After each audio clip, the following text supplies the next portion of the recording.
Start us off, Carter. And hello. Hey, everybody. Carter here.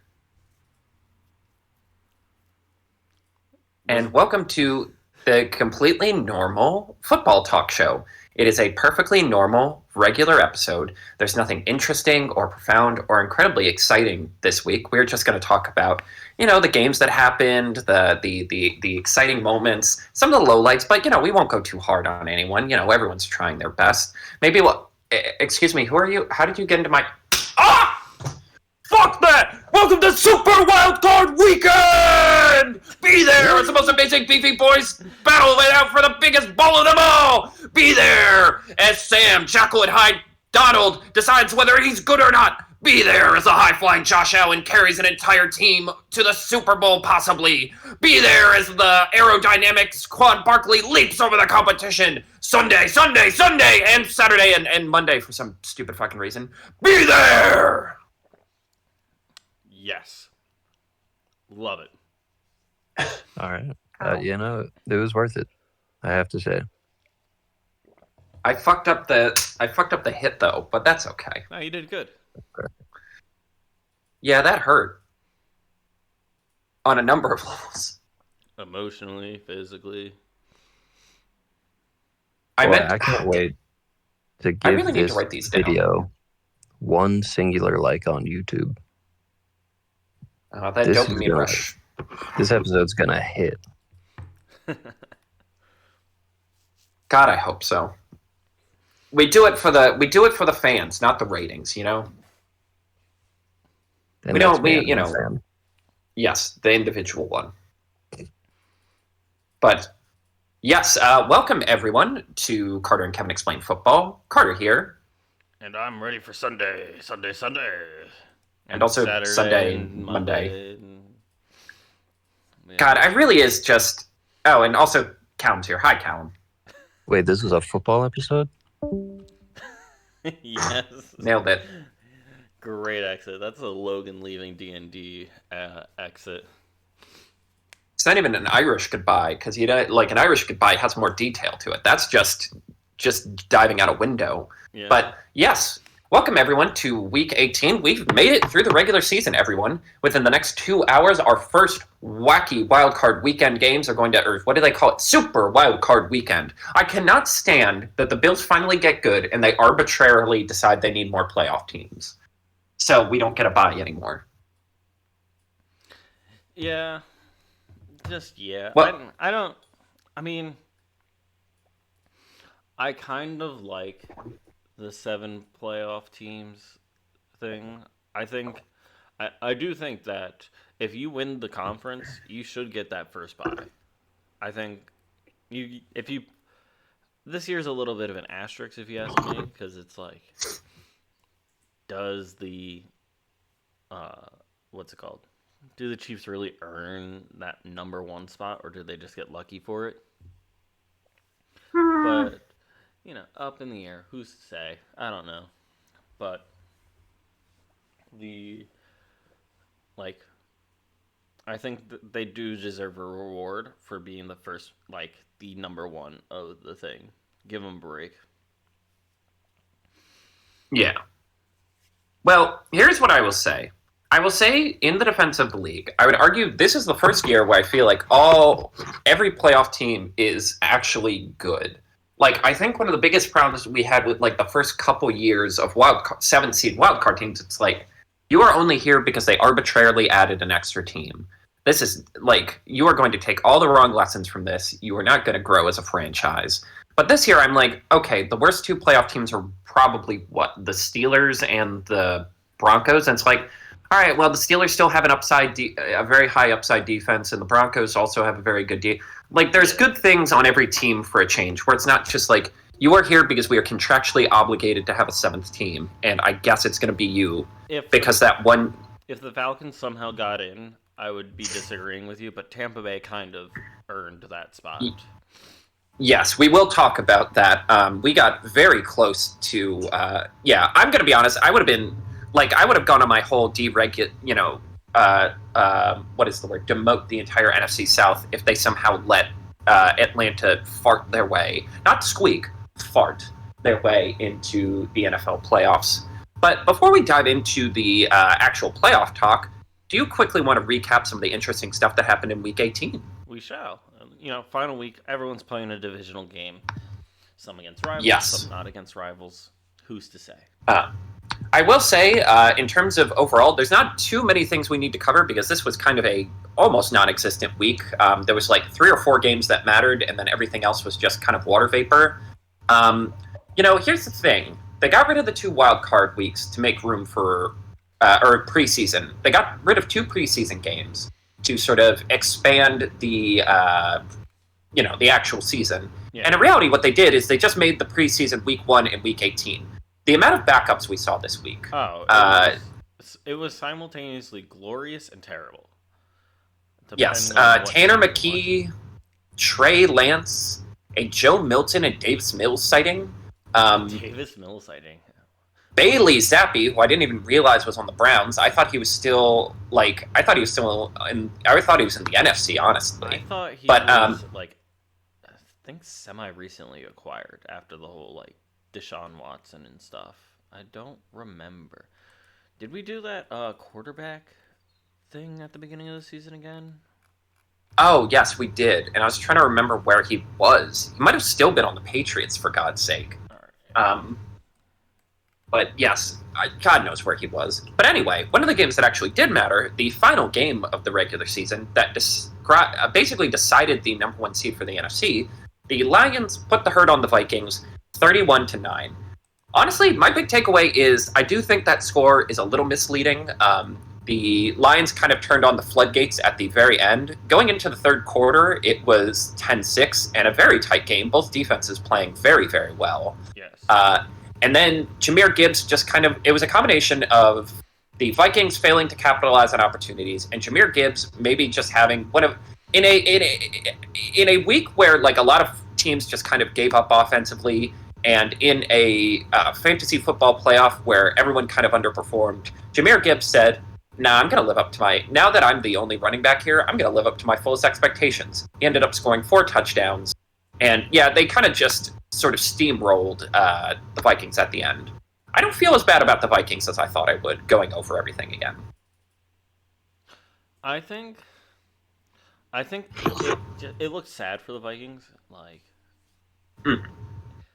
It wasn't the best showing from them, especially if they were playing for first place. But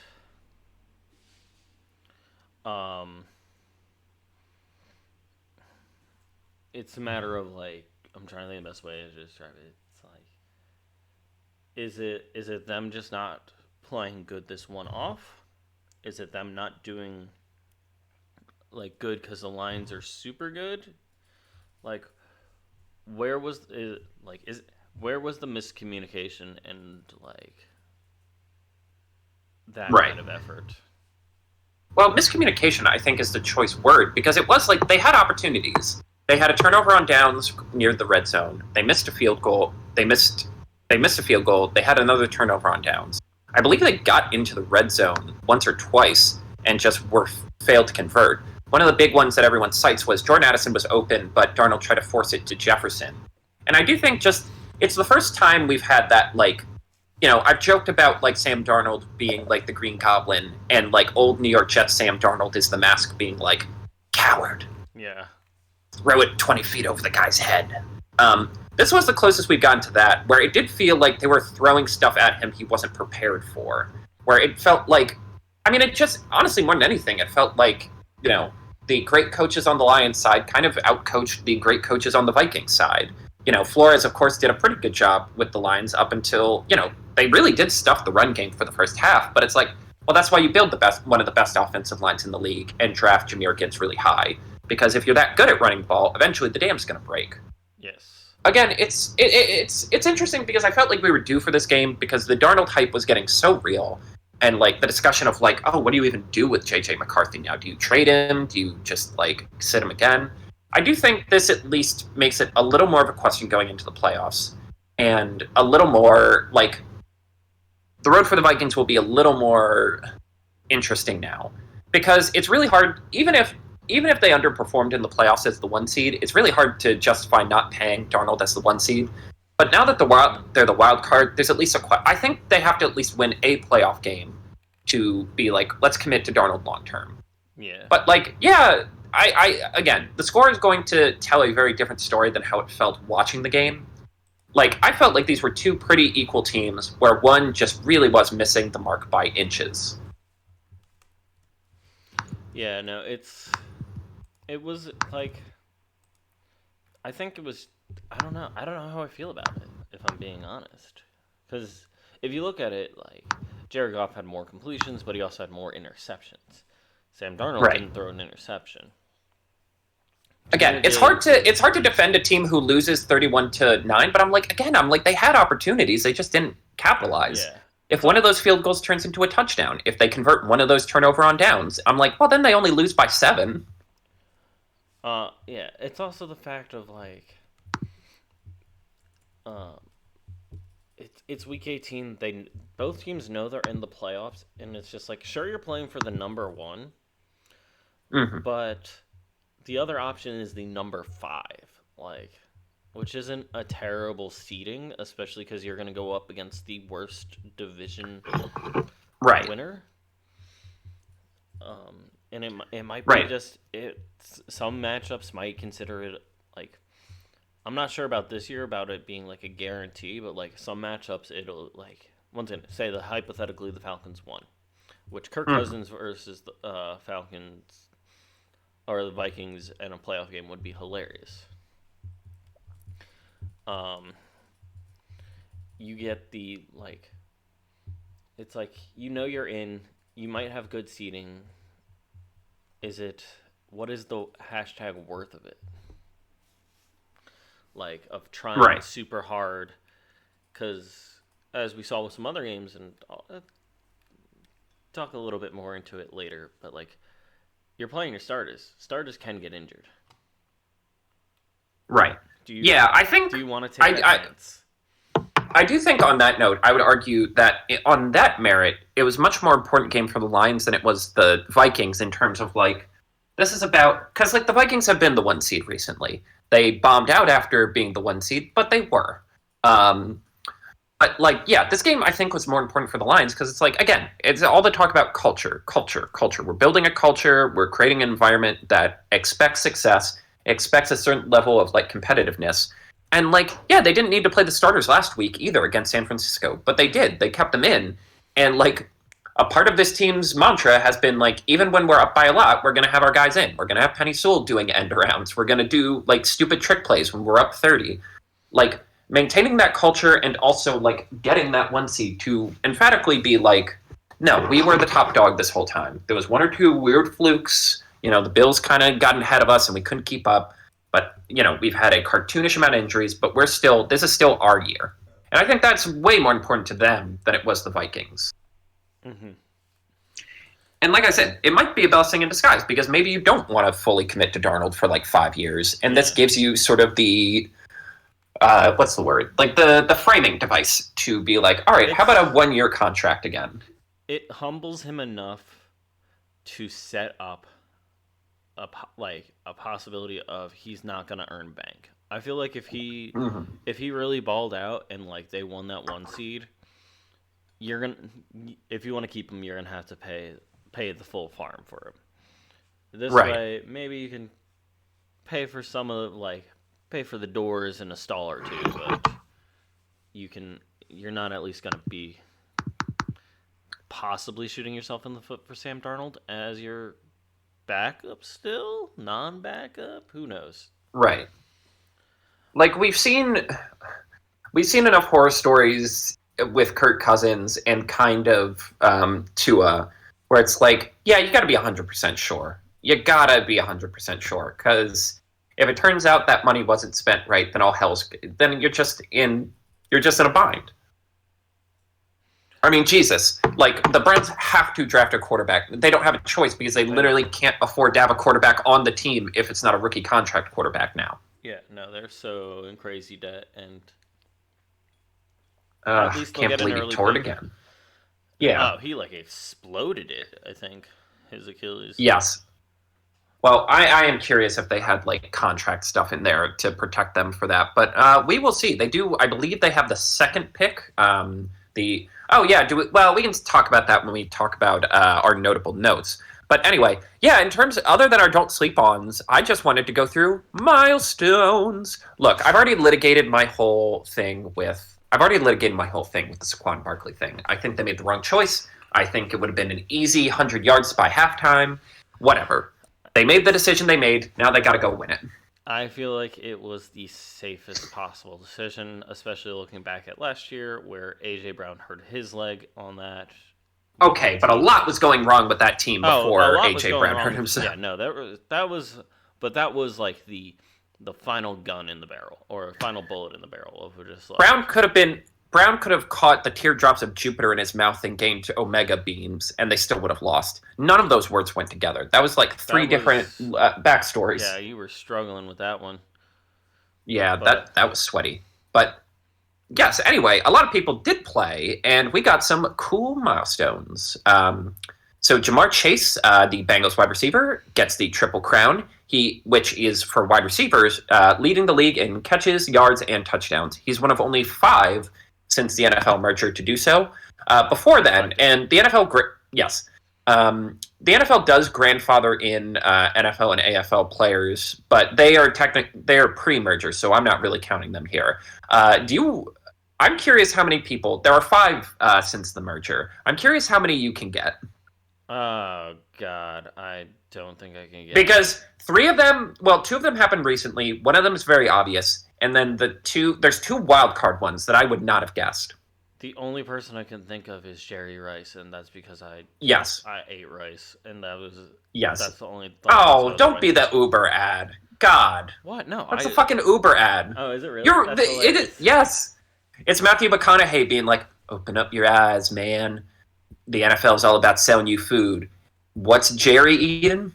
And then Jerry Rice is there. Rice. But anyway, I didn't mean to, but yeah, it's stuck in my head. Yes, you did the meme. Yes, but Jerry Rice was the first to do it since the merger in 1990. Cooper Kupp did in 2021, should have won the MVP. I'll die mad about that. Jamar Chase just did it in this year, 2024. And then the other 2, 1992, Sterling Sharp of the Green Bay Packers, and 2005, I would have never gotten this one, Steve Smith Sr., the wide receiver for the Carolina Panthers. Wow. I never in a million What a weird pair. Think about all the wide receivers we've seen. Think about how bad they forced balls to Calvin Johnson in Detroit, and they couldn't do it. I'm just thinking again, how crazy that year where Randy Moss broke the wide receiver touchdown record was. And it's Sterling Sharp and Steve Smith Jr. Though technically Steve Smith Sr. was tied for receptions with Larry Fitzgerald and tied for touchdowns with Marvin Harrison. So he did technically lead, but it wasn't like a solo thing. Derrick Henry breaks the single-season Ravens touchdown record. Mike Evans gets his 1,000 yards. Cook's OJ matches him for a single-season touchdown record for the Bills. The Bills just have a lot of weird eclectic ones this year. Yeah. James Cook matches OJ's single-season touchdown record. They really did try to get him to break it because I think in general they just want less OJ prominent in their pages. They're the first team to score 30 rushing touchdowns and 30 passing touchdowns. They tied the record for most players with a wide touchdown reception. And Lamar Jackson, with 900 rushing yards, ends up falling just short of being the first player ever to pass for 4,000 yards and rush for 1,000 yards. And there's a few others. But I will say, the final point on the Barkley thing is, my 2 takeaways from this weekend in terms of milestones is, I just think about how bad they were trying to get Mike Evans his 1,000 yards so he could match Jerry Rice for most consecutive 1,000-yard seasons. They basically stop the game and start carrying him off like Rudy. What an underrated and very rarely mentioned, not stat, but it's just Mike Evans is secretly a very good what's it called? Receiver. He's just consistent. He gets, I feel like he constantly gets snubbed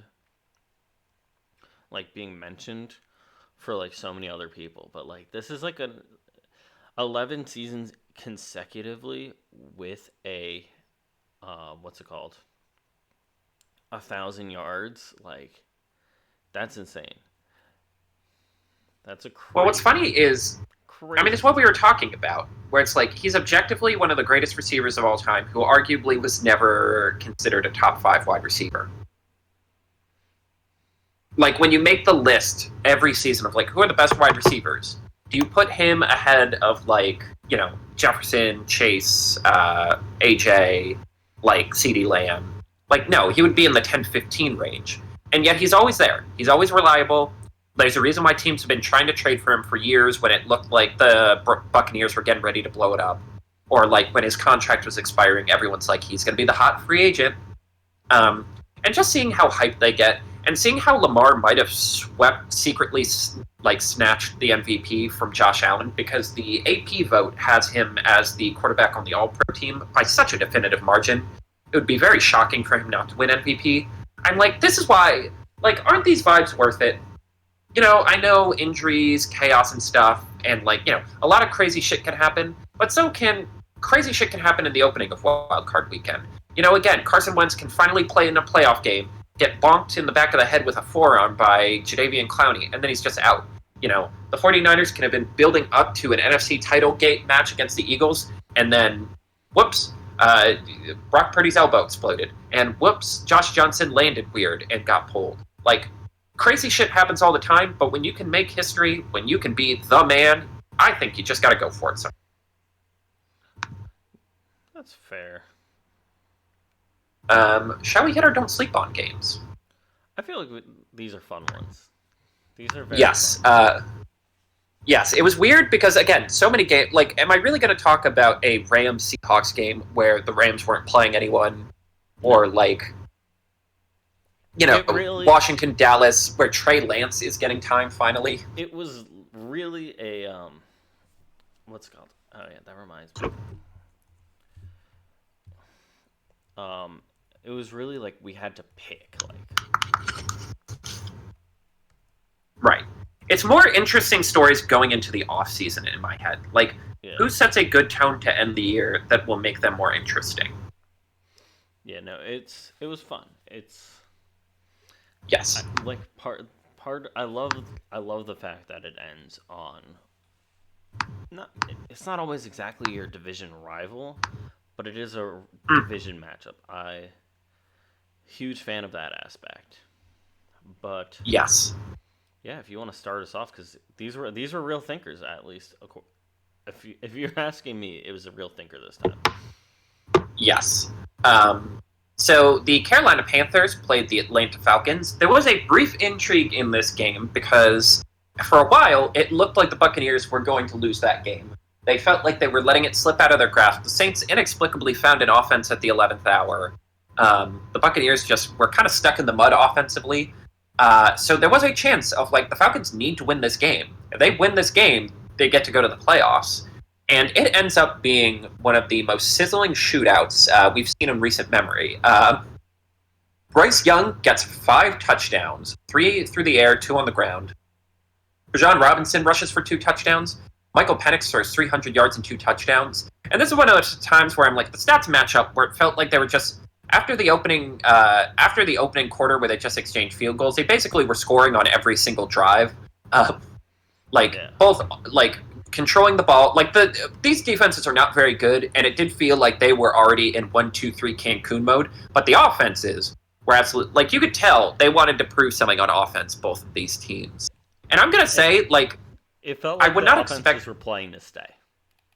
Yes. Well, yes, it felt like, again, in terms of talking about culture, in terms of setting a tone, both of these teams felt like they were trying to establish something on offense to be like, yeah, we're running it back with Bryce Young, let's get a win to end the season. Like, he's finally showing, at least on paper, why you would have wanted to draft him first overall. And, yeah, for the Falcons, even after it became clear that the Buccaneers were going to win that game and this was basically meaningless, let's see, is Michael Penix the guy? And my answer is, I feel like he could be. Because he showed enough of himself. Yes, he showed you exactly what you... Again, in terms of, like, when you take a player and you... Like, when you take a player from college and you say, here are the things he's really good at, and hopefully they should theoretically translate to the NFL like this. All of that was present. He is decisive in the pocket. He slings it. He's not the most mobile, but he's able to evade pressure. And yeah, he's the exact kind of he's what you wanted Kirk Cousins to be in terms of like a gunslinger and a distributor of the ball to all of this high-end talent. There's still a couple times where he rips a throw and it goes like 10 feet over the guy's head, but I'm like, if you can just hone that in like 5%, you're going to at least have like a 2 or 3 year run here where you at least have a great offense. Mm-hmm. And yeah, ultimately the Panthers pull it out, and I just feel good for them because, again, they were the disaster story of this season. Like, again, every single NFL pundit who would get on a mic was just like, yeah, no, he's done. Bryce Young is done. Like, he just can't play in this league. He him to so cooked for a while. Yeah. It looked like a 1-year head coach. It looked like Bryce Young was going to be dumped. It looks like they were going to have to force draft somebody at quarterback. Like, it literally was like, is there anything redeemable on this offense? And the bare minimum now, you at least have hope. You at least go into next year with like a bit of spark, a bit of spunk, and at least an identity. You look like a football team now, not just the ruins of a rich guy making bad decisions. Yeah. And your Don't Sleep On game of the week. So mine, I feel like it's a little obvious, but also kind of not. Green Bay versus Chicago. And yes. Here's why. Well, first off, Green Bay they were looking good. Despite using backup Malik Willis the majority of the game, I think Jordan Love got like elbow soreness. It was described as elbow soreness or like a stinger or some non-significant injury, but because of where they were in the season and stuff and everything they know, they were just like, let's play it safe. You're done for the game, which I respect. But I feel like this was a solid go-home game for the Bears. Caleb Williams, this might have been their first win against the Packers in several years. Oh God, what was it like? It was at least, I think, 6 years or something like that, because this was like if the Packers won, it would have been like their 11th or 12th win against the Bears in a row or some shit like that. Right. The Bears-Packers is the ultimate trying to make fetch happen in the NFL in terms of they're so desperate to make this rivalry something. Like, literally, like the opening, like the 100th, the NFL 100th season, instead of doing the Super Bowl winner, they did Bears-Packers because they're like, it's our oldest rivalry. And it's like, there has not been a good Bears-Packers game in maybe 30 years. And we finally get an entertaining game where the Bears actually show some fight. Mm-hmm. Yeah. You know, the Bears put up a huge fight, and they looked like the Bears that everybody was talking about before the start of the season. Mm-hmm. Caleb Williams, 21 for 29, 148 yards. Well, 148 yards isn't like your best statistic. The 21 for 29 is a great statistic, if you ask me. Mm-hmm. Rushing, DJ Moore, that was receiving. Rushing, DJ Moore had a run. Caleb did all right. DeAndre Swift ran a lot. DJ Moore made some catches. Keenan Allen catches. Odunze, is that how you pronounce his name? Yes. Yeah, but this is like, I think this was the team that they wanted all season, and it just took them a season to find it. Yes. Where it is, yeah, you're exactly right. Where this is closer to what you were expecting in terms of competitiveness, in terms of like ability to finally match your rivals a little bit. And it's like, this is another team that really just needed a culture win. Like, the draft position is not as important as selling yourself to, not even, like, for the... I feel like since they have Caleb, they have the ability to make something happen, because they're not going to get another QB in the first round. And if they did, they're idiots. But they're going to get a new coaching staff. Yes.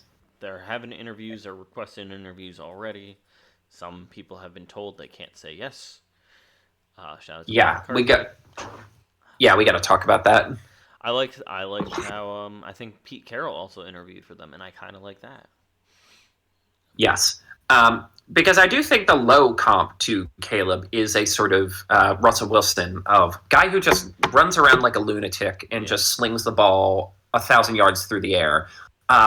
Well, yeah, because it's more challenging for them than Carolina. Because Carolina, it's like, all right, at least we know the coaching staff's staying. At least we know the quarterback's staying. Yeah. We just got to build an actual team. We got to fill out the holes. Whereas the Bears need to sell a coach on, this is a functioning organization. Yes. The Bears are cursed, the Bears are this, the Bears are that. We have to show them that at least the players have fight.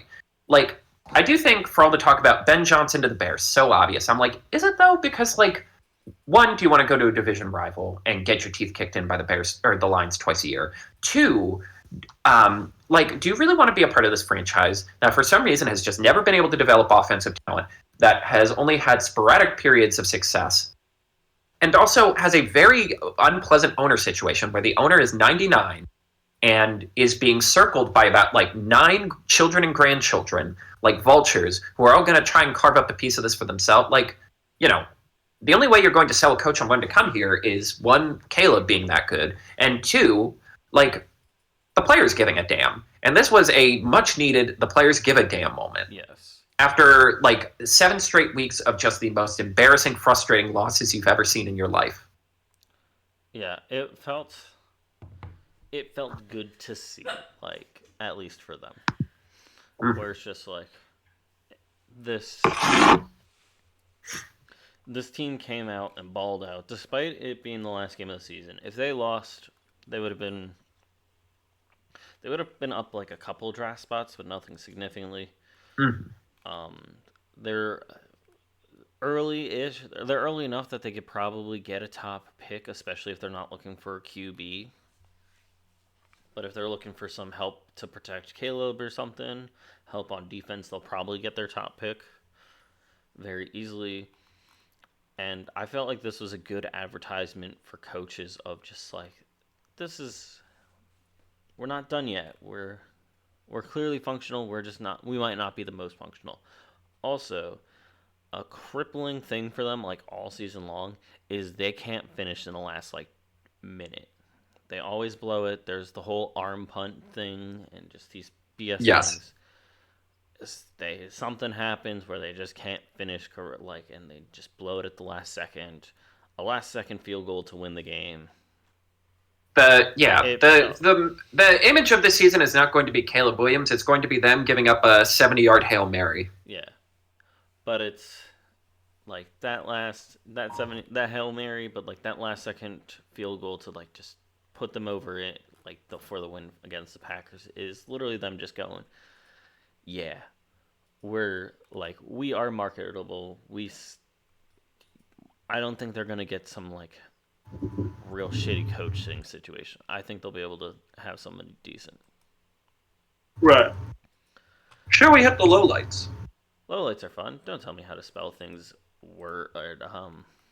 Google Docs. Tyreek is ticked. Yes. So the Dolphins basically just gave up on the season. Tua did not, despite being in a situation where they could theoretically win in their aim, which didn't matter because the Broncos ended up winning. But despite having an opportunity to make it into the playoffs at the 11th hour, Tua was unable to go the last 2 weeks of the season. And Tyler Huntley led the team out to a 32-20 loss to the Dolphins. This game is kind of a low light for both teams because there is something cartoonishly cruel about Aaron Rodgers actually looking like a vaguely competent quarterback at the 11th hour, which just makes the coaching search so much harder. It sucks. I feel like that sucks for them. Because now, whoever the owner, and there was big expose about how toxic the owner situation is. That the owner is probably not going to be around because he's probably going to get another fancy government position unless things radically change over the next 10 days. So you're going to have his butthead sons who apparently were giving him suggestions on personnel based on Madden, and it's stop. I swear to God. They were like, this guy's awareness is only... I swear to God, you can go look at the article. They were like, this guy's awareness is pretty low in Madden. And I'm like, the awareness stat means fucking nothing. It's arbitrary. They needed some stat to indicate brains for quarterbacks. But yes. So now I genuinely think they're going to try and talk themselves into well, who else are we going to get? We're not going to pay Kirk Cousins. We're not going to pay another quarterback, and we can't draft one this year. There's no good... This is a 2-quarterback draft, and nobody really likes the 2 quarterbacks. It's been very interesting seeing people actually be like, Are we sure Shador Sanders is good? But we'll talk about draft stuff later. There was an iconic play. I'll call it iconic. A perfect metaphor for this season was end around reverse to Devontae Adams, who stops, looks to pass, tosses it back to Aaron Rodgers, who looks deep downfield, only to throw it back to Devontae, who immediately he gets Reggie Bush. That you get the ball and immediately your head comes off. Truly a perfect metaphor for how the season has gone for them. On top of the Curb Your Enthusiasm music playing over, and whoever was editing that, nasty work, my friend. Who's ever in the TV room who hears that music playing and it's like, cut to that Rodgers footage we got. Because they get that footage in advance. A lot of the footage they get of players or expressions or random fans, they get that at just random times. It's often not live. They're just like, oh, we'll save this in case we need it. And whatever, in the, studio director was like, fuck, get the Rodgers footage. Yeah. But yes, so the Dolphins lose. They end up having a losing record. They made a big press statement about how they're going to run it back. Both Mike McDaniel and their GM. Someone pointed out their GM was there during the Flores era, where Flores, and it's been more or less confirmed that he was offered money to deliberately throw games. And I'm like, so they just can't fire him, right? Because, if you, at some point, you know where too many skeletons are, that you can't just get a cushy job forever. But yes, Tyreek Hill went on, a weird tirade after the game. Did he get a catch? Yeah, he got 2 catches. Where he's just like, I want to be on a winning team. I don't know, man. Basically, and then he wrote, a long Instagram post, Miami, it's real. Audio has leaked where Waddle was like, hey, man, are you done? Are you coming back in the game? So it is very interesting. It seems like the team has decided they're going to do one last push. They're going to go all in one more time with this specific roster. But one of the biggest parts of said roster has decided, nah, I don't want to do that. Yeah, it is also crazy because Tyreek Hill is years past was the top talent, right. Probably if not the guy, he was the guy, Yeah, I mean, there's a reason I don't like him on a personal level, and I feel like his play has dipped recently. But there's a reason why he was voted the #1 player by the NFL 100. Yeah, and I can understand his frustrations. Obviously, I'm not super supportive of how he's handling it. But it's I don't blame him for wanting to get off of this team that is just they get to the playoffs or close to the playoffs, and then they just kind of fizzle out very poorly, typically early. And it's just that sucks for them. It's got to be frustrating because obviously he's going to have an ego about his talent level, but he has enough talent that it's just yeah, you're egotistical, but you still back it up. And the whole post to his first head injury of the season, where they just went through a bunch of different backup QBs and stuff, to a point where I think I said on this show, freaking, if you know to his history, why are you not drafting a backup quarterback early? It's just one of those things where it's I can understand his frustrations, and I would like to see him go to another team. I don't know what team I would think he would work the best on, but I would like to see him go on to a team that actually uses him properly. Because that's my money's on the. I think I know where he's going. I think he's going to the Rams. I think the Rams, if Stafford is good to go for next year, they spend a first-round pick on him, just go all in for one last ride, and let the consequences of everything after that go. Yeah, no, I could see that. I could see that happening. But I'm trying to think of a good example of it. When J.J. Watt, when he was on, who was it? He did a season or 2 on the Cardinals, correct? His last season was a Cardinal. That kind of felt like you're putting a Ferrari in the garage to take out a station wagon situation, if that analogy makes sense. Right. Where it's it's like you know you're better than this, but this is how just shit happened and lined up, and it feels almost like a waste of you being there. Right. Yeah, that tracks. Like, again, it's like weird that they're talking themselves into running it back one more time, but I'm like, okay, but like outside the concussion, this was kind of ideal scenario. Like your line was healthy, your defense was okay. Waddle and Tyreek were mostly healthy, and it's like, and we've seen enough with Tua where it's like, okay, is that enough to make this completely worth it? It doesn't feel like it at this point, Yeah. No, just is his starting days behind him at this point?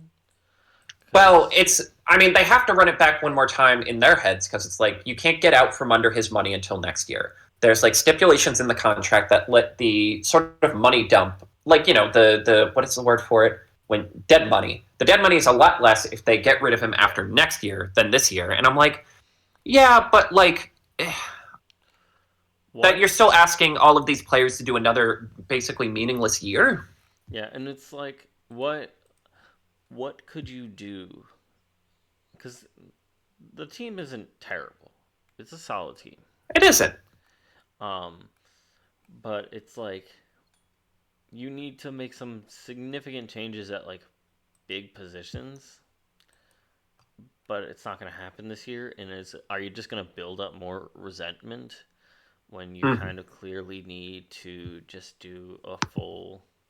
You need to do an oil change. Apparently, I'm on car metaphors today. Nice. But, they're a franchise I genuinely don't know what they do from here. Like, I guess I'll just trust whatever logic they end up going with, and they'll just have to hope for the best. Yeah. Shall we get to our next thing? Where is it? The Bengals get bungled. So the Bengals did their job. Saturday night, they beat the Steelers 19-17. Another kind of just whatever game from the Steelers. But the main point here is all they needed was for the Broncos and Dolphins to lose. The Dolphins lose. And then a funny thing happens with the Broncos game. The Broncos balled out.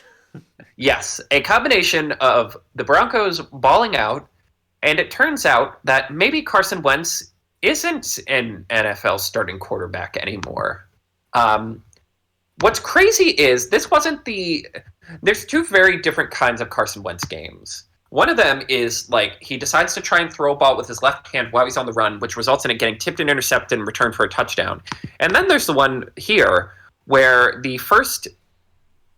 where 3 of his first 4 drives are 3 and out, missed field goal. They actually got some yards on that one. Mm-hmm.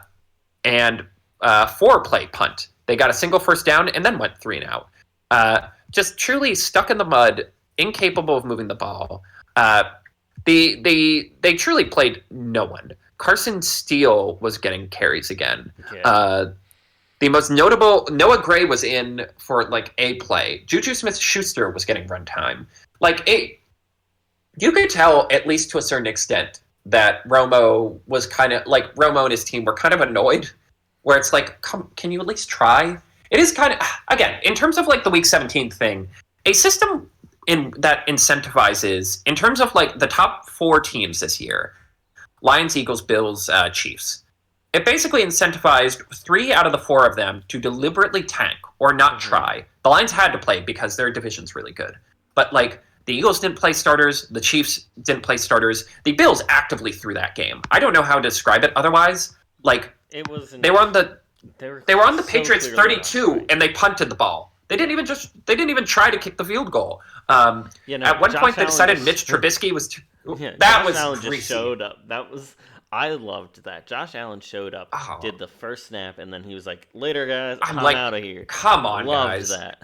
I'm like, come on, guys. This is greasy. But yeah, at some point they realized Mitchell Trubisky was slightly too competent and like might actually be able to like fart out a lead. So they put in Mike White and just completely stall out.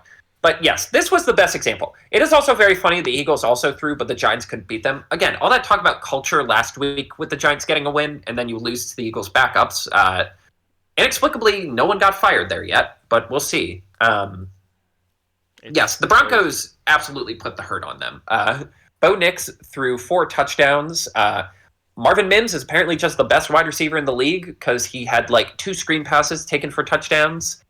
And yeah, Bengals fans are being very adjusted and normal about this. That basically they don't get to go to the playoffs because the Chiefs deliberately threw.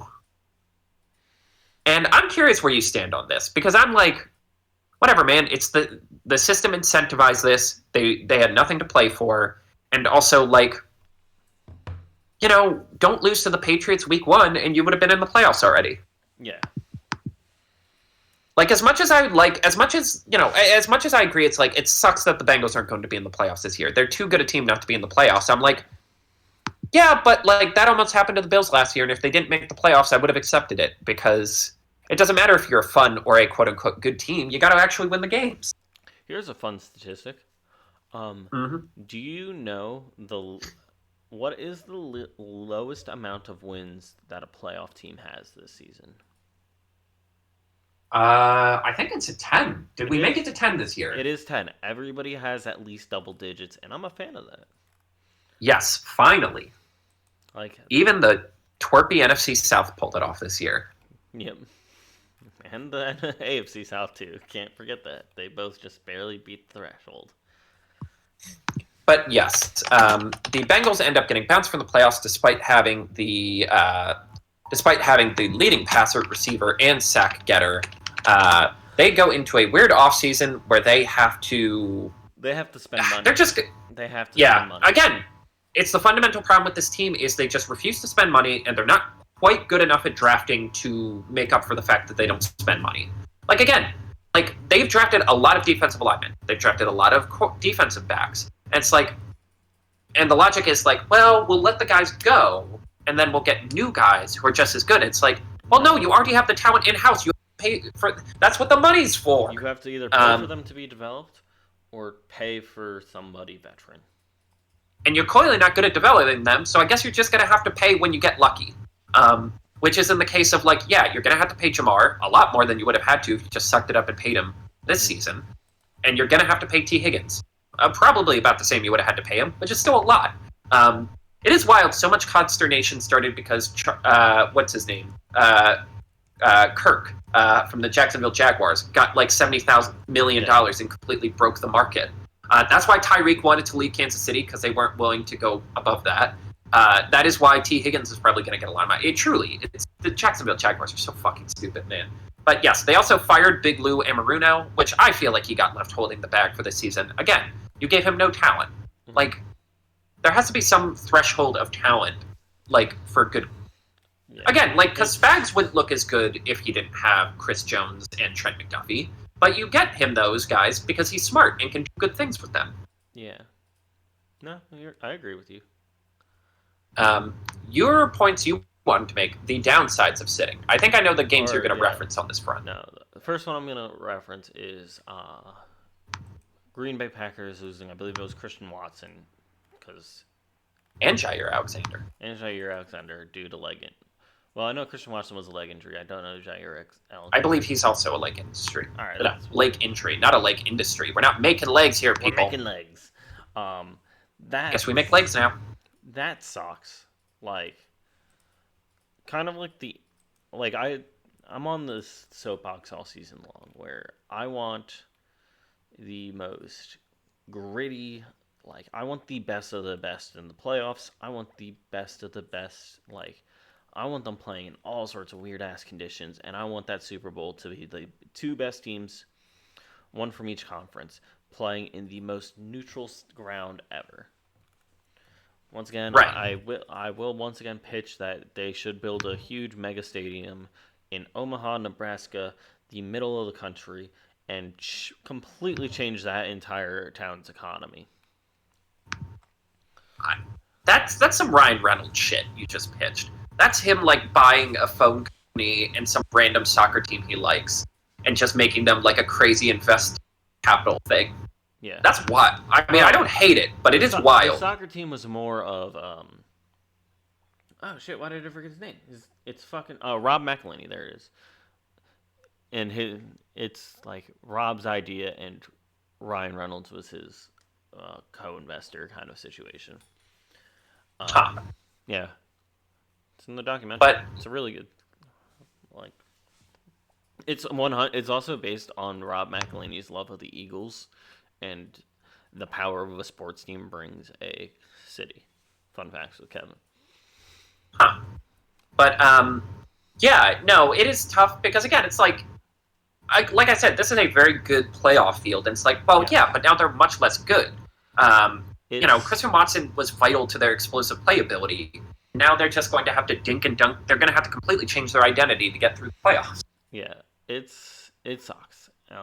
That's like the big one, and it's just like also like the downside is like Josh Allen went out to continue his game streak and then was done. Hilarious, love that.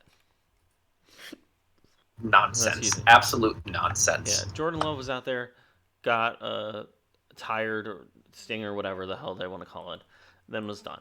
I respect that, but it's also like you see the dangers of if you try too hard, and also I feel like it's for some teams the Ravens. It's almost more. Yeah, there's the Ravens too. Zay Flowers got hurt, and that one was just inexplicable because it's like you're up 19 against the fucking Browns. They're not going to score 19. What are you doing? This is purely for award season at this point. Like, you're trying way too hard at that point. If you're using Derrick Henry, when you have the playoff seed locked in, you're up. Like, I get Derrick Henry scored twice in the fourth quarter, but it's like you are up by 2 scores, the vast majority of the game. It's like, give your guys a break. Because, like, sure, obviously, if you win and the Steelers lose, then you get that higher seeding, which is nice. But then you just end up playing each other again, which is kind of awesome. I'm a huge fan of that. It's just one of those things of, like, I feel like they could be smarter about things, and they just haven't been. Meanwhile, since what is that? Since November 17th, including the wild card game, the Steelers are only playing 2 games that are not in their division. That's so weird. December 15th game against the Eagles, Christmas Day against the Chiefs. Every other game was against their division. They play That's kind of fun.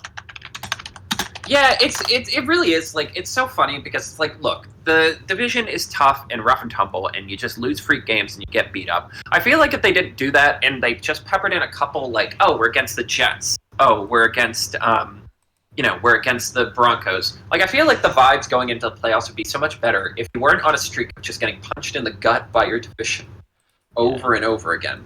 And fun fact, this is 3 months. This is going to be the 3rd month in a row where they play the Ravens. Jesus Christ. And yeah, they have, and they're 1-1 against every single team. So it's not really like it's like oh no, they're like. They lost to the Ravens twice. It's like, no, this is going to be the tiebreaker for the season from the for Steelers Ravens, and I kind of like that. Yeah. Yes. And one last down note: Lance loses rush money. Yes. Is that a play on hush money? No, it's literally so. I forgot about it, and then you mentioned Trey Lance was playing, and it just came back into my head.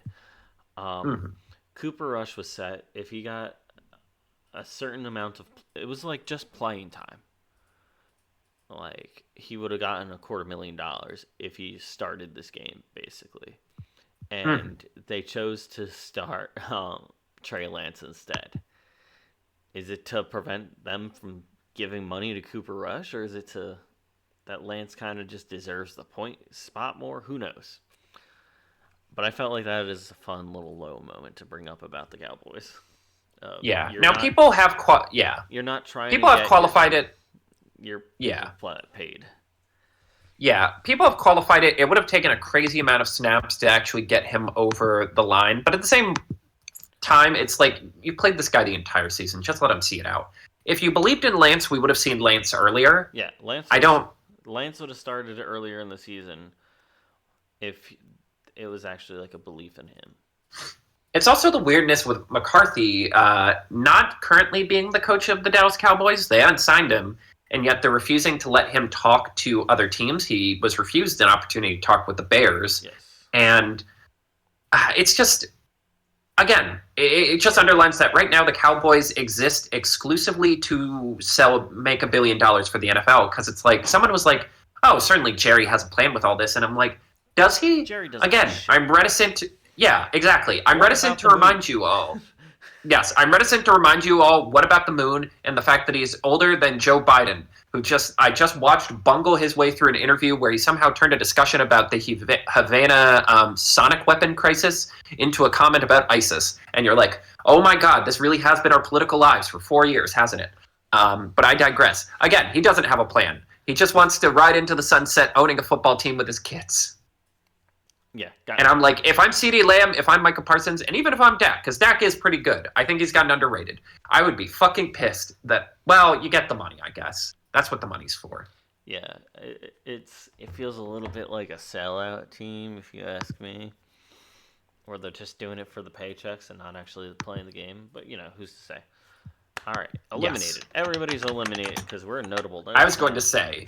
Everybody's eliminated if you're not in the playoffs. Done. Yes, I will rattle off really quick the draft order. We'll talk more about the draft when it comes up, but the number 1 overall pick goes to the Tennessee Titans, followed by Cleveland, the New York Giants, New England, Jacksonville, Las Vegas, the New York Jets, Carolina, New Orleans, and Chicago, rounding out the top 10. Gotta say, there was a couple weeks where it looked like it was going to be New York versus New England for that top spot. Pivoting to, and the winner is Tennessee. Was kind of like all right, franchise so unremarkable. This is literally the first time they've gotten a number 1 overall pick. Yeah. And I'm like, really? I guess the question is, yeah. No, really, no. They've had the number 2 pick 1 or 2 times, but they've never been bad enough to get the number 1 pick. There's always been someone in front of them. Huh. Yeah, and it really comes down to, do they want Carson? It seems like, I really thought they were going to fire their coach, because Callahan, in my head, just didn't show the demeanor of a head coach, the way he acted on the sidelines, particularly how, look, I know Will Levis is probably not going to be a starter for the foreseeable future, but, like, he didn't have to be a fucking dick to him so much. It sounds like they're interested in Shedeur Sanders, and I guess it comes down to, does Dion go full Archie and try and get his kid to the New York Giants or not? But anyway, we'll have plenty of time to talk about the draft. Our open coaching positions are listed as thusly. The Las Vegas Raiders, I accidentally wrote Oakland, New England Patriots, the Chicago Bears, the Jacksonville Jaguars, the New York Jets, and the New Orleans Saints. The only surprising one is the the New England Patriots, because they announced that literally right after the game ended. Yeah, he got fired on his way to his car, not even on the way home, just to the car.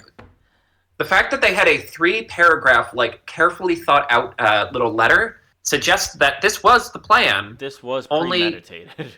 Yes. Only to have him pull a Lovey, which is very funny. Love that. Love Yes, again, they were balling so hard in that game to get that win. And they're a team that actually, because, they don't need a quarterback. They're fine at quarterback. Hell, I'd argue they have 2 good quarterbacks, because Joe Milton can inexplicably ball. Yeah. Every now and then, he, throws the ball into the, outside the stadium. But, when he's good, he's good. But they need assets. They really needed the Giants to panic trade for that pick and get 10,000 first-round picks to have their future set up. This actually did hurt them. I know it worked out for the Texans, but the Texans actually needed a quarterback, and they just needed one of the 2. The Patriots need a lot of things. But, yeah, it's interesting because, I do think, and we talked about this in our group chat, I do feel like there probably was a thought when Vrabel got fired. They probably weren't prepared for Vrabel to get fired around the same time Bill Belichick was. I think a lot of plans got moved very fast, and I do think if they knew Vrabel was going to get fired, they probably would have, in the first place. But you already promised Mayo this. You already, literally in his contract, labeled him the successor, and it would have been really bad optics-wise, probably a breach of his contract, And like also like a bad look for an NFL that's getting in a lot of trouble for like not respecting black coaches to not at least give Mayo a chance. And Mayo did not like again, he was fine. I think it's a little overstated how bad a coach he was, but like yeah, when the more obvious successor is right there, you don't look a gift horse in the mouth. You just go get him. Mm-hmm. Otherwise, what if you could only pick one of these jobs? Which is the one you'd want? Definitely not the Jets. Mm-hmm. I'm out on that. I wouldn't hate the New England job. I weirdly think that might be the best of the bunch. I don't think I would hate Jacksonville either. I think the only Jacksonville my beef with them is around. bulky. Yeah. The problem is the GM is still there, who is like a little like he's like the Grand Vizier who's like whispering in the like Sultan's ear. Yeah. Who's just gonna he's a cockroach. He's gonna survive every coach firing. Even though he overpaid for Gabe Davis and Chris Kirk. Wait, what is his first name? Christian, you're right. Christian. I had it. No, I said Charlie. Well, you said that. Which I'm pretty sure is like yeah. Christian Kirk, like, despite drafting Trayvon Walker instead of Aiden Hutchinson, despite bringing in, or, being friends with Urban Meyer, guilt by association, like, he'll just survive. That's the only thing that's holding me up there. How did you talk me out of a fake job offer? Because I'm smart. I'm over to this Jacksonville thing already. Because you don't want to. You really want to be in a situation. Like, and that's the problem with the Bears one too. The GM's still in there. If I'm a head coach, I want to like link myself to a GM and be like, "We're riding together. We're dying together. We're not going to do this internal politics where one of us is going to try and shove the other off the bus." Yeah. No, but I think New England is the best opportunity of this like lineup. Chicago and Vegas, I feel like they're at this weird juncture of just like they have no identity, like at all. Right. And the Tom Brady stuff with Las Vegas is weird. But now he's like basically just the GM. Yeah, who knows? But yeah, they're just at this weird juncture, staying out of New York until Rodgers is gone, minimum, because that's just its own separate thing. And New Orleans, I don't hate that prospect. But the question is just how much dead money do they have currently? Yeah. Like, again, this was the end of an era where they kept pushing the salary. Yeah, they kept pushing the salary cap down in finally the year where it's all going to come to a head. Like, if you have guarantees that they're going to let you survive the years where you literally can't sign anyone, then it's probably fine. Yeah. No, it's literally just like that's the biggest aspect. If they were in a different money situation, I feel like they could be a top contender, but I feel like just the amount of like debt, it's just insane. Yes. Which, let's get to our question of the week. I guess I would just go with I'd go with the New England job just because you have early picks. Mm-hmm. I feel like that Chicago and that are basically even in my head. Also, it's kind of a reasonable commute to my current place. Oh, yeah. Question of the week. Now that the playoffs are set, what is your dream Super Bowl matchup? Assuming we don't count the Eagles and Bills. Put them on a shelf. That's too obvious. So mine is I think is a fun one. Of what did I get? Oh, it's dope. I want two new teams. I don't want to win. If the Birds are out, I will at least, with this current playoff picture, I will be happy with any two teams that haven't won. Because I feel like that would be the most electric thing. Yes. So, have the Chargers won? No, they've never won a Super Bowl. Yeah. They've been to 2. Yeah, give me the winner of the Chargers-Texans versus logically the Lions. But God damn it, that's what I was going to pick. Well, stop asking me these things first. Yeah, you're right. I know that's going to happen.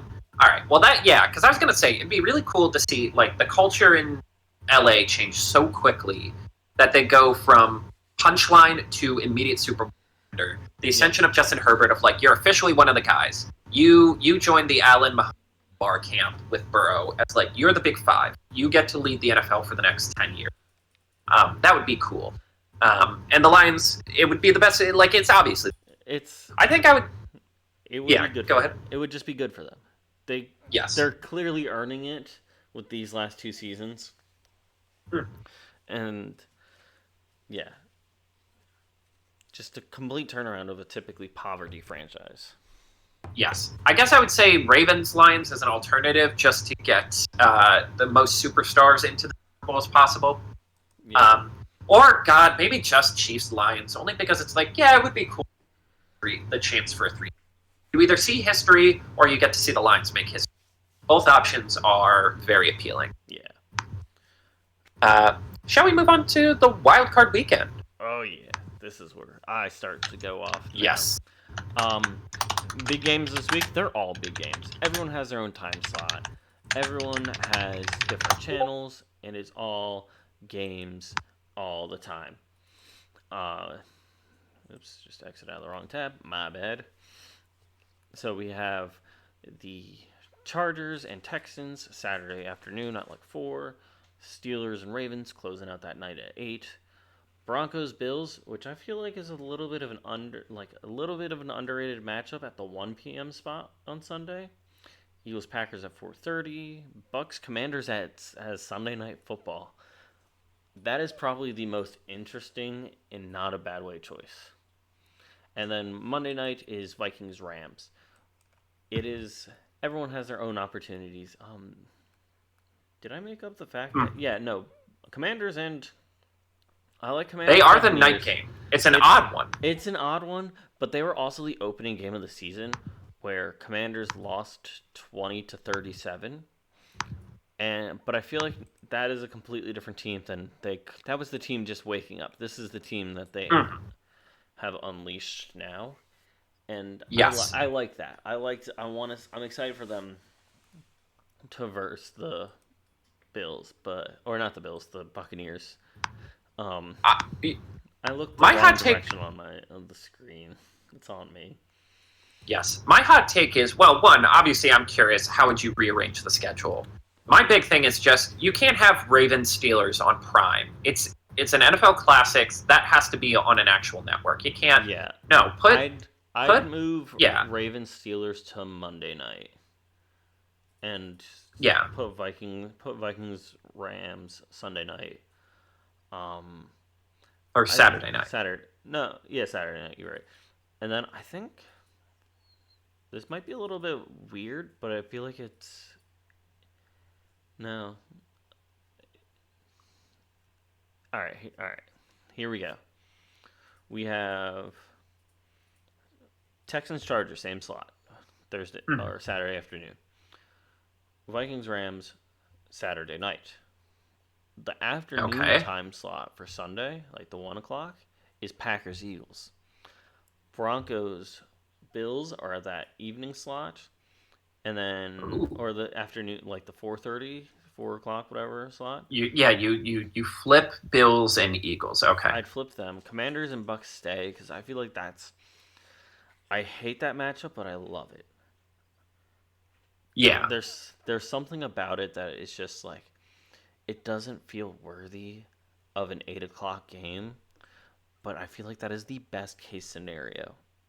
And it's going to be it's going to be interesting. And then you round off the weekend with Steelers Ravens, because that way you kind of get a little bit of an altering of AFC NFC for each day.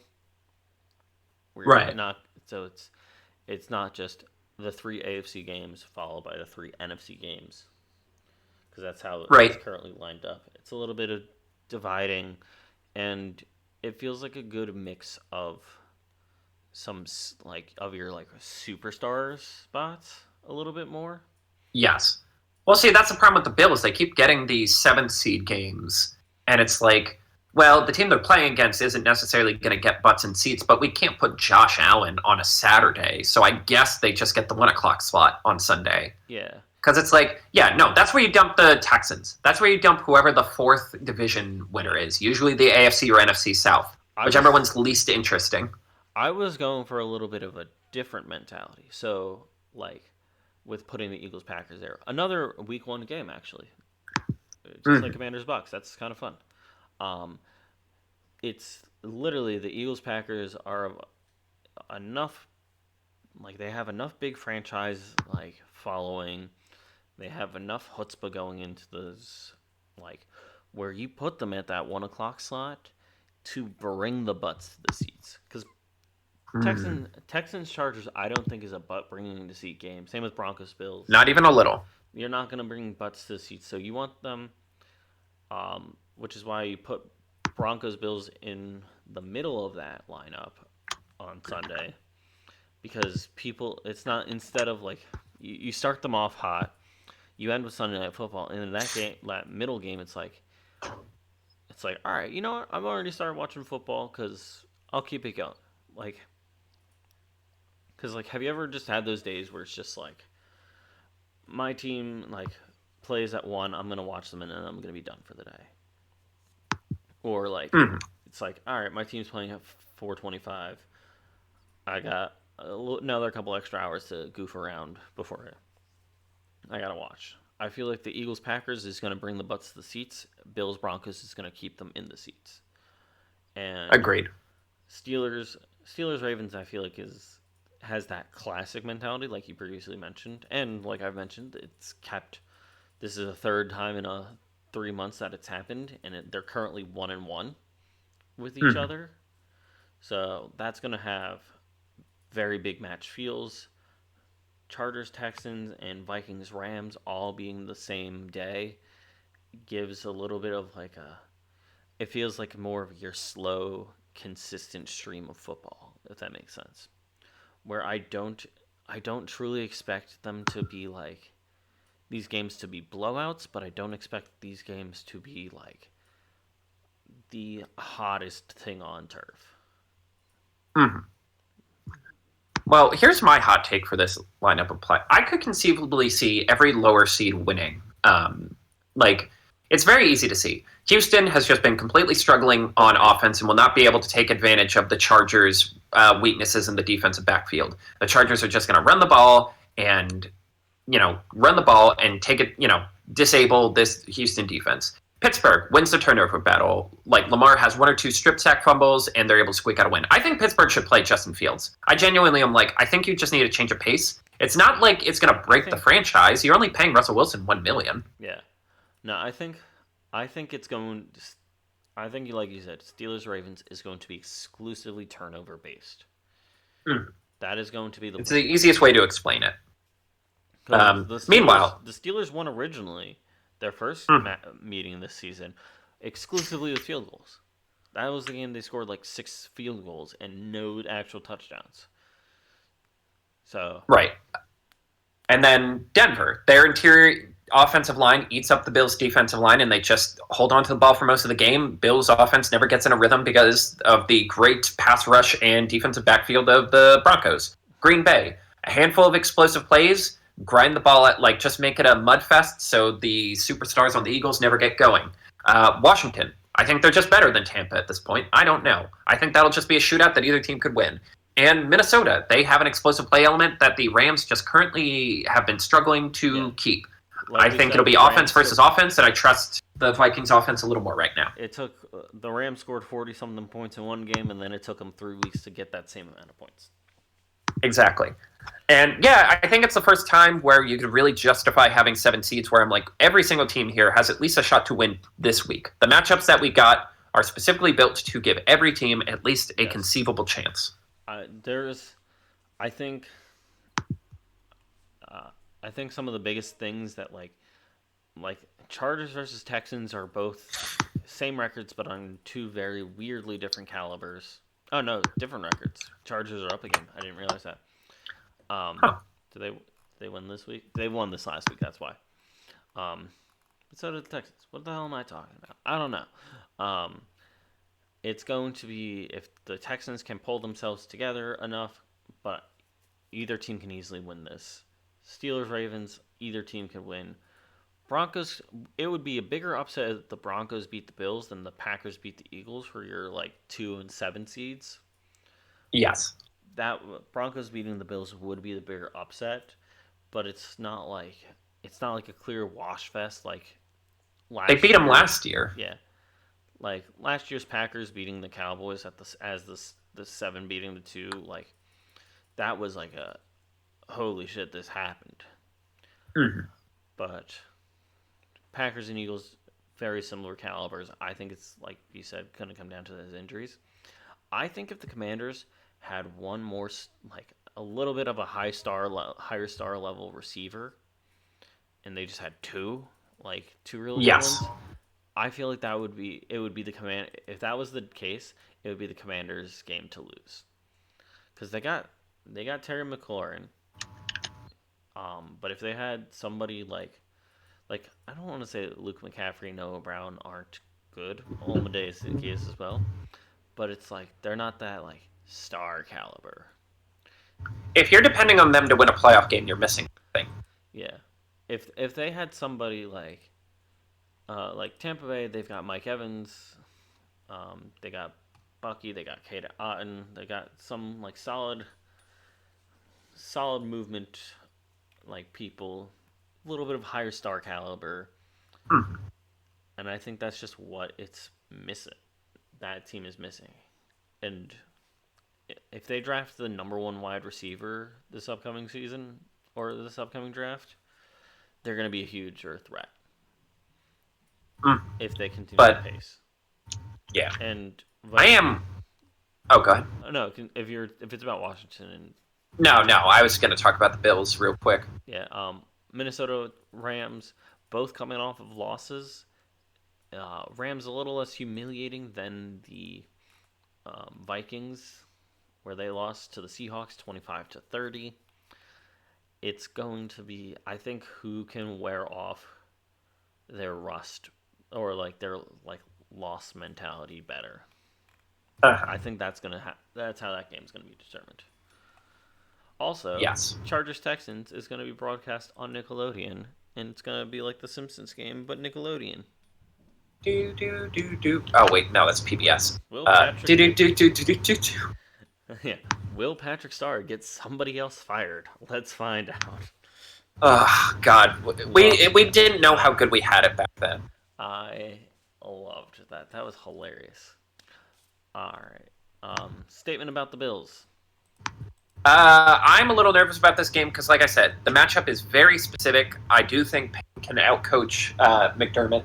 And if you remember last year, that was the game where we blitz them on 4th and long. They get to sprint the field goal team out, miss the field goal. We have 12 men on the field, and then they kick the game winner. That was like the rock bottom moment. Everyone, Ken Dorsey got fired after that. It was a complete, breakdown of that was like rock bottom for this era of very stressed Bills football. And I guess the hope is just it'll be different this time around because the vibes are better. Mm-hmm. But yes, the one game to watch. What is your one playoff game that you're like, I want to sit down and see this from beginning to end? So, we can't do Don't Sleep On because obviously there's 5. Yeah, all the games are 6 games. They're all at their own time slots. They're all important. There's no more Don't Sleep On games. It's done. I'm gonna say the one game to watch is Commanders Buccaneers. That is going to be nice. It's not gonna. It's what is it? The 4 and no, it's the 3 and 6 seeds, correct? Yes. 3 and 6 seeds, so upset potential a little bit, but this Commander team's been firing off on a lot more cylinders. Buccaneers, they're a little bit of a mess. A rematch from Week 1. It's going to be, yeah, and it's a significantly more injured. Buccaneers too, because there's been a lot of injuries over the season for them. Yes, they no longer have. It's amazing how far they've gone without Chris Godwin. I really thought that was going to be a back. Yeah, I thought it was going to be a lot more brutal to them, but they're on a little bit of a hot streak. Commanders are on a little bit of a hot streak. Excuse me. I think that's going to be this is going to be your game. Yes. It really is since that Hail Mary the Commanders have destiny, this feels like the last like if they actually pull off a playoff win this year and it's not just a feel good story, then it is like, all right, everything here is real. Yeah. But Also, yes. still don't understand how that is the Sunday night game, and I theoretically should be wanting to put like a 2 versus 7 seed in that spot, or Steelers Ravens, but I just love it. I don't know what it is, but I love that being the Sunday night game. Like, I feel like it's good because Baker Mayfield is box office, and again, if you want to elevate the league, if you want to show the new star, to get the young spunky team with It's the Frat hotshot Boys new versus quarterback. the Pledges. That's what this team, this game is. Love it. So, what is your one game to watch? Mine is going to be LA, Minnesota, because I do think a lot of destiny hinges on this. Yes, it is going to be in Arizona dealing with the wildfires, unfortunately. But I do think this game kind of has a lot of significance to these franchises go because, Minnesota, this will basically decide if they keep Sam Darnold or not. I do think this era of, Rams football is kind of hanging in the balance. And a year, the minute Stafford says he's done, this whole thing's done. Yeah, and again, even though Cooper Kupp broke my heart this playoff run for the fantasy football playoffs, again, I am ride or die with Matthew Stafford. I think when him, Kupp, and Puka are going, I think there's no more dynamic, interesting offense in the NFL. And at the end of the day, I'm always going to bet on Matthew Stafford, even if it proves me wrong once or twice. Mm-hmm. And yeah, I just want one playoff game that has like 50 points, and I think that's the best way to get that. Yeah, no, that makes sense. Alrighty. Care to send us to the playoffs, Carter? Well, ladies and gentlemen, I've done a lot of verbose intros. I've done a lot of verbose outros. I've been manic. I've been subtle. I've been playful. I've been chaotic. I've been manically depressed every now and then. But at the end of the day, you know the score. I know the score. So when your favorite team or the team you want to see succeed is on, may your couch be comfortable. May your beer be cold. May your chips be salty. And may you have a damn good football game.